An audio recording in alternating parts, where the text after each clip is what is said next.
my first meeting with Srila Prabhupada was in March of 1971. And I have to give a little bit of the history so we can understand the circumstances. I had a friend, John, who's now Yadubara Das, and he and I were in college together, majoring in photography. I was an undergraduate and he was a graduate student. So he decided to do his master's thesis on the Hare Krishna people. And he went to India sometime in the winter of 1970. And after he had been there a few months, he wrote to me and said I should come and join him. So I did that, and that's how I arrived in Bombay in March of 1971. Now in college I had done a term project on close-up photography. And I'd taken that term project to a publisher in New York, and it gradually evolved into a small book about close-up photography, a kind of a specialty book. So when I went to India, I brought that with me. So about a day after I had arrived in Bombay, John said we should go and meet the Swami. At that time, the devotees had a temple in a building called Akash Ganga, which was right by the ocean. And the temple was on the 7th floor. So it was a very, when we went into Prabhupada's room on the 7th floor of Akash Ganga, immediately it was a very kind of a spacious, airy feeling because the windows were open, the sea breeze was blowing through, a lot of natural light, very nice. And the room was very simple. Prabhupada sat on a white, small cushion behind a table, as he traditionally did. Very relaxed. So I was there with John, and John introduced me and explained who I was a little bit. And then he took the book, my book, which I had under my arm, and said to Prabhupada, "Here, she has done this." So Prabhupada very graciously and gentlemanly-like took the book, and he looked through it for a minute, thumbing through the pages, and then he handed it back and said, "We do not know much about these things." I actually was considering when I brought the book that here's a saintly person, why should I show a saintly person a book about close-up photography? It didn't seem appropriate. So by saying that, Prabhupada confirmed my idea that it wasn't really appropriate, but it was I had the impression of a very peaceful, I wouldn't say transcendental, I wasn't thinking that way at all, but pleasant person to be around. Well, my initiation took place November 29th, 1971. And at the time, Prabhupada had taken a group of devotees to Vrindavan, India. And he had, before the initiation, he had personally given us a tour of the different holy places, which was truly wonderful. He took us to Brasana. At that point, he rode on the palanquin. The devotees carried on a palanquin around Brasana. And he took us to Govardhan Hill, and he bathed with us in the Jamuna. It was an extraordinary time. So this time of our initiation, it was early in the morning on the 29th of November, quite a cold time in Vrindavan. And there was another couple who wanted to get married at the same ceremony. Yadabar and I were going to be married and I was going to be initiated. And this other couple, the husband-to-be approached Prabhupada saying that he also wanted to marry this woman. The unfortunate part about it was that he had already been married to a devotee and he had left that woman. And this second proposed wife was already pregnant. So it was rather a dishonorable, more than rather, it was a dishonorable circumstance. But at the same time, so from that point of view, Prabhupada couldn't say yes. But from another point of view, he couldn't say no because the first wife was already gone, the second proposed wife was already pregnant. So how could he say no? It became an enigma. And he resolved it in the most brilliant way. I forever am impressed the way he resolved this problem. Gurudas was doing the ceremony, the actual fire sacrifice. So he instructed Gurudas to do the entire ceremony for this other couple first. From the mantras and the achman and the bananas in the fire, everything was done, the cloth was tied together. And at that point, Gurudas started a second, separate fire sacrifice for my initiation and our wedding. And at that point, Prabhupada came out of his room and sat on the Vyasasana. So without saying anything, he made a very clear statement. was, what can you say? It was a genius, just a genius solution to a very uncomfortable situation. So the ceremony went on, and at the end, Prabhupada asked me the 4 rules and regulations for the initiation part of it. So I managed, I had rehearsed that, so I managed to explain what they were. And then he said, how many rounds every day? So I said 16, feeling very confident of myself. And he looked at me right in the eyes, and although we had looked at each other before this was the first time it was at such close distance. And that was since that was the first of several times after that this happened, it was a most memorable experience. Prabhupada's eyes were dark, and they seemed bottomless, truly bottomless. And at the same time, I felt for the first time in my life, and only with him, that he saw way past the obvious, way past the body, and even past the mind. He could actually perceive my consciousness, which, it's a little discomforting because my consciousness was far from what it should be, unfortunately. So you could say it was a penetrating look, but ordinarily, when you use the word penetrating, it connotes maybe critical or judgmental, but it was none of those things. It was a very kind, gentle look. And at that time, since it was the first time, I was quite surprised by how perceptive I felt he was. And in the future, when he used to look at me, my reaction would be that, first of all, that I was not where I should be in terms of my Krishna consciousness. But rather than being discouraged, I wanted to increase, to try to please him by my Krishna consciousness from his very perceptive look.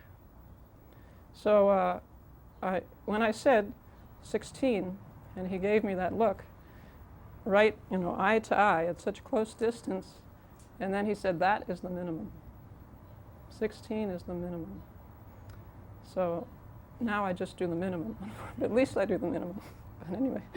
And then it was time for him to give me my name.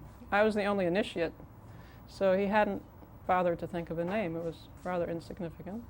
So he asked Shamsundar, do we have a Visakha? After a moment of thinking. So Shamsundar went to another room. Apparently they had some record of all the initiates.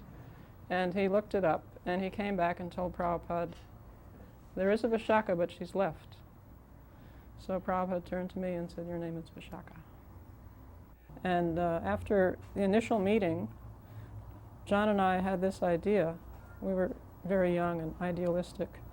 So we had an idea that we would do a photo essay about a quaint Indian village and make a cultural presentation that people could appreciate traditional life in India. So we thought this was a wonderful idea. We were beside ourselves with our own brilliance. But the problem was, of course, in India there are thousands upon thousands of villages. And we had no idea which one would be the most suitable for a story like that, a photo essay. So John said, well, Srila Prabhupada's from India, and he's traveled extensively. We should ask him where to go. So we went that morning back to Akashganga, and again into Srila Prabhupada's room. And John presented to him our idea. So Prabhupada looked at us. I'm sure we were flushed with the fervence and of our idea and the enthusiasm that comes with such a young age. And he said, wherever you go, they will simply cheat you and steal your cameras. So from our body language, we must have been crestfallen. We didn't say anything. And there was quite a pregnant pause. And he looked at us. And then he said, best that you go to Vrindavan and do your photo essay in Vrindavan. So some months later we did that. Not right away, but maybe 4 or 5 months later. We actually did that. And probably the most remarkable thing about that pastime with Srila Prabhupada is that Srila Prabhupada had only seen me twice, and he knew nothing about me. And unfortunately, I came from an atheistic background. My parents were atheists, and until I went to the temple in New York, about a year or so before I met Srila Prabhupada. I had never been in any church or temple or any sort of religion, not even to see the stained glass. That's how bad it was. So, so he, by his instruction to go to Vrindavan, now looking back on that decades later, there was nothing more appropriate he could have said to me, because that month that we spent in Vrindavan was truly transformational for me. I would wander the streets, and everywhere you go, of course, there are temples, and even beyond the temples was the piety and the spirituality of the residents of Vrindavan. Everyone's saying Jai Radhe and has devotion foremost in their lives. So that, what can you say, that instruction of Prabhupada could not have been more appropriate. So now Calcutta Temple in those times had many problems. Among them, for instance, the temple was not very clean. It kind of reflected the city of Calcutta. And the prasadam was substandard. And perhaps because of these problems and being out of their own culture, the Western devotees fought amongst themselves quite regularly. The way the temple was designed in those days, to go from the office to the prasadam area, which was on the porch, you had to actually walk through the temple room. So I have memories of the GBC and the temple president walking through the temple room arguing with each other about something. This was just an idea of the atmosphere in the temple. There was also tension between the men and the women. There was even one sannyasi who enjoyed leading, but he was very particular about how the various instruments were played. And if he didn't like the way an instrument was being played, he would walk up to the devotee playing it and say, "Give me that thing," and take it away from the person. So I was thinking during this time, I don't need this in my life. I have other things to do. I should really, just go on with life, get a life, as they say. But the thing that kept me was the mantra, not the Maha Mantra, but the mantra was, Prabhupada is coming. Prabhupada is coming. You can't leave now. He'll be here very soon. So I was hanging on by a very thin thread. And Prabhupada did come in October. And that was extraordinary. He immediately saw the situation, and he had an istagosti.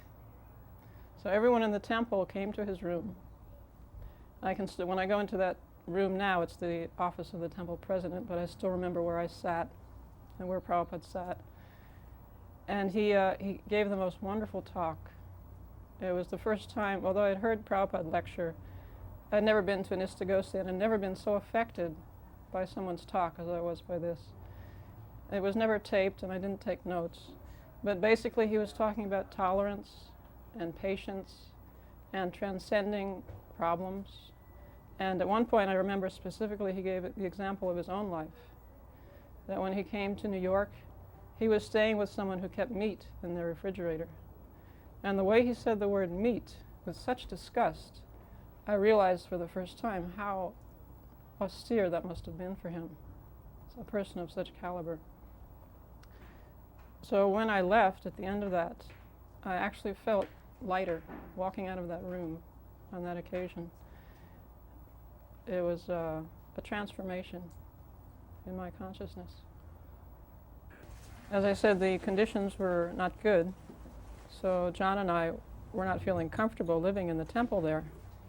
So at one point, we were together in Prabhupada's room, and John said to Prabhupada, referring to the conditions, perhaps we should live outside and just come to the temple, and in that way we could avoid the problems.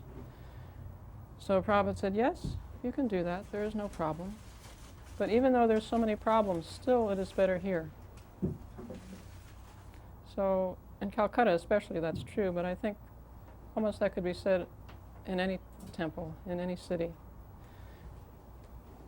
The devotees again traveled to Jaipur, and we were hosted at the various Gaudiya Maths in Jaipur. And one particular time, it was the noon arti. The pujari was doing the arti, and Prabhupada was standing fairly close to the altar, and the devotees were somewhat back having a kirtan. So I was photographing Prabhupada at that time, and I noticed that he was looking around trying to catch someone's attention. The devotees were absorbed in the kirtan, so they didn't notice him, so he just caught my eye. So he called me over like this, and I went, since the kirtan was loud, I had to put my ear right next to his mouth to hear him. So he said, do you have any rupees? So I put my mouth next to his ear and I said, no, but I can get some. How much? So again he thought for a second, he said 10. So I went around and I found some devotee who was a little on the side, not so much participating, and I said, Prabhupada wants 10 rupees. So immediately he gave me the 10 rupees. And the bill was flat at that point. And I went up and I handed it to Srila Prabhupada. And Prabhupada carefully folded it in half and folded it again. And he kept it with his folded palms. He kept the rupee note in his palms like this as the arti went on. And then at the end, the pujari blew the conch shell, signaling the end of the arti. And Prabhupada took that 10 rupee note and put it in the donation box. So then I remembered after that I had read that when you come before Radha Krishna, you should make some offering. And Prabhupada was observing that etiquette at that point. I was photographing Srila Prabhupada here in Los Angeles while he was sitting on the Vyasasana.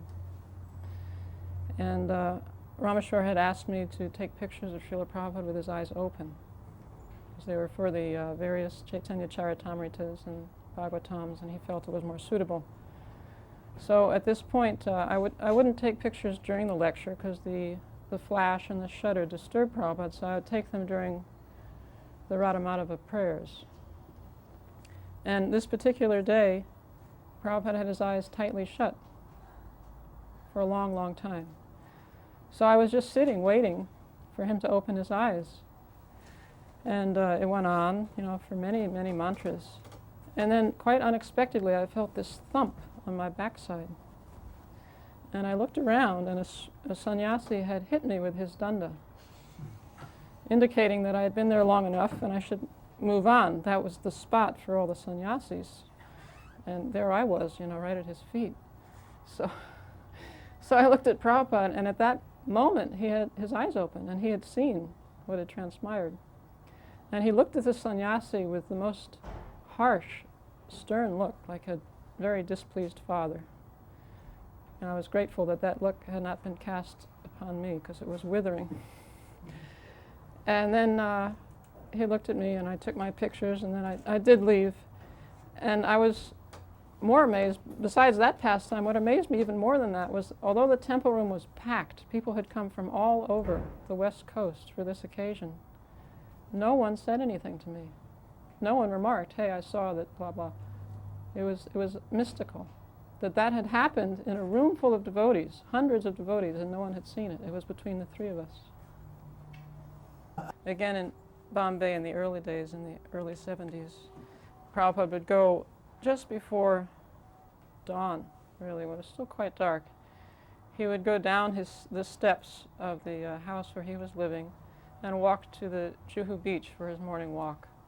So every day I would go with him, and I would meet him when he came down the stairs. So one morning I was sitting on a landing, just chanting.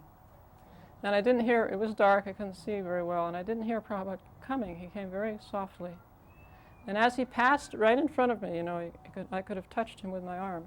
He said, oh, thank you very much. And all I was doing was chanting japa. He was so appreciative and encouraging of a small effort. So this is, again, a morning walk in Bombay. And a woman life member was taking a small group of us so Prabhupada could walk in a pleasant area. And after the walk, we all piled back in the car, and it happens very often in India, practically every time.